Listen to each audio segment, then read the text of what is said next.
Hello guys, this is Rich TV and welcome back to my channel. But before I start the devotional guys, I would like to shout out to following person on my channel na nagpunta rito at nag-join sa devotional. Shout out and God bless to Shane Pindon, Eliza Miharis, Mark Anthony Pamisa, Ria Vida, Junarine Milcar, Christopher Claire, Albert Avillanosa, Larry Silado, Fiona Matadling, Dayan Magsayo, John Rinon Salana, Francis Canoy, John Ray Abiden, Heart Ponsalan, Connie Vlog, Yans TV, Michael Aborita, SSC TV of Korea, Mystified, Francendo, Juliana Estopel, Jalaika Portugana, Jerry Abo, Kate Las Marias, Vanessa, Diane Spakal Dalhin, and Christian Regasa. Shoutout na rin sa mga hindi nakisabay naman sa devotional but still napunta pa rin dito para manood at makinig sa devotional. God bless us all guys.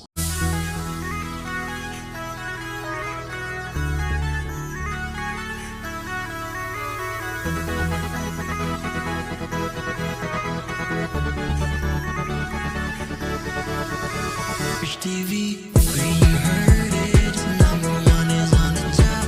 Good advice is they'll never stop. Rich TV, when you heard it, number one is on the top. Good advice is they'll never stop. Hello guys, pagpasensyahan po, medyo maingay sa labas kasi if you notice, this is my original, I'm back to my original, but I'm having my recording here at school in my office kasi very early reporting ko sa school, then wala akong klase kaya I'm making this opportunity to have the devotion.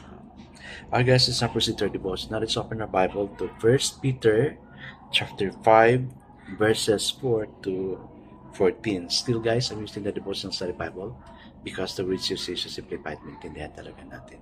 Okay, the word of the Lord in 1 Peter chapter 5 verse 4 to 14 says, "And when Christ's shepherds appear, you will receive the crown of glory that will never fade away. Young men, in the same way, be submissive to those who are older. All of you, clothe yourselves with humility towards one another, because God opposes the proud, but gives grace to the humble. Humble yourselves, therefore, under God's mighty hand, that He may lift you up in due time. Cast all your anxiety on Him, because He cares for you.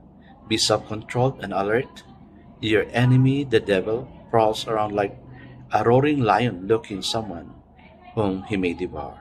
Resist him, standing firm in the faith, because you know that your brothers throughout the world are undergoing the same kind of suffering. And the God of all grace will call you to His eternal glory in Christ. After you have suffered a little while, will Himself restore and make you strong, firm, and steadfast. To Him be the glory and power forever and ever." With the help of Silas, whom I regard as a faithful brother, I have written to you briefly, encouraging you and testifying that this is the true grace of God. Stand fast in it. She who is in Babylon, chosen together with you, sends you her greetings, and he does my son Mark. Greet one another with a kiss of love. Peace to all who are in Christ. Amen and amen. I guess let's not pray. Yes, Father God, sa binasa namin, okay, we really wanted to become pure and deep because, we fail a lot, Lord. Lord, sa buhay namin, oh God, failure is always there, but thank you for allowing us to grow through that failure. That failure we experience will never be experienced again by your grace.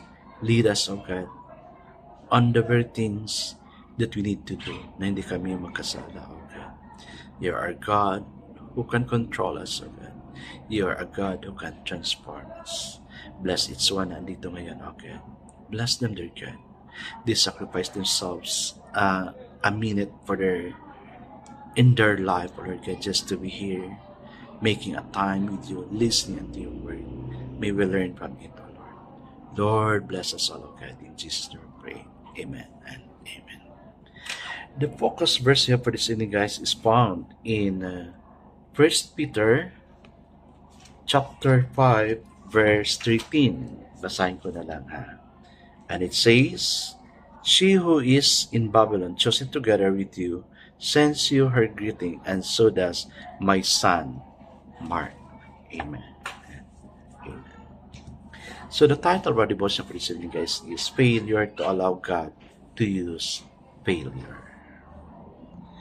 Can God use even our failure for our ultimate good? Yes. Pwede niyang gawin yan. Consider Mark. He became a missionary dropout. He was not able to take the rigors of missionary journey with Paul.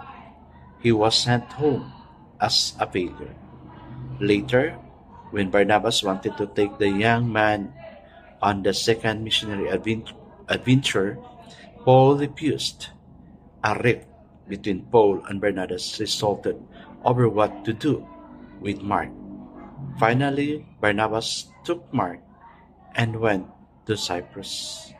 The same Barnabas means son of encouragement. That's exactly what he was to Mark.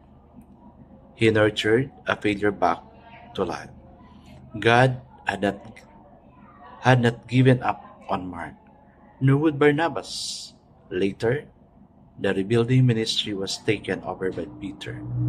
He knows what it was like to fail the Lord and be given a new beginning. Out of his own experience, he was able to give courage and hope to young Mark. With Peter, Mark learned firsthand about Christ's life, message, and ministry.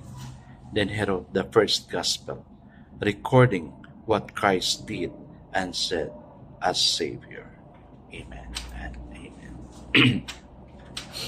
May mga tao talagang ganyan, guys, no, na pag nakasala ka, hindi ka na nila papansinin, parang they will condemn you, na parang ikaw na talaga yung pinaka. Diba? Buti na lang may God tayo na giving us many chances. Kasi for sure, many times you also fail. And God is also giving us a chances to do the task He has entrusted for us. Paano na lang kung hindi tayo pinatawad ni Lord? Ano kaya mangyayari sa atin? Di ba? Are we still effective in doing things para sa Kanya? I think not. Kasi we cannot control ourselves from sinning, and we keep on sinning. I praise God for giving us many chances of forgiving us because He is gracious. Di ba tayo pinatawad ng mga taong nagawa natin ng kasalanan, but yet God forgiven us. That if you have asked forgiveness that person, then bahala na siya. Na-forgive ka man niya o hindi. Kung di ka niya na-forgive, siya nang bahala sa buhay niya. Importante, you ask forgiveness to that person. You ask forgiveness to God. You ask forgiveness to yourself. So you are free from condemnation. Siya ang may guilt feeling kasi hindi kanya pinatawad sa ganong sitwasyon. I guess let's now pray. Father God, we thank you for giving us the chance and reminding us to really ask forgiveness from those whom we have seen, oh God. I pray, Father, for your leading, for your great love, and even God, for the forgiveness of the sins we have for us, we have for you, oh God. Lord, forgive us. Thank you that you are a God of many chances, a God so forgiving. Lord, bless us all, oh God, bless us all. In Jesus' name we pray. Amen and amen. Yes, guys, remember, failure is not sin. Faithlessness is. God bless us all, guys, because I know what surely blesses 10 times better. This is Gary Richards TV. Kita-kita tayo muli at hanggang sa muli. Paalam.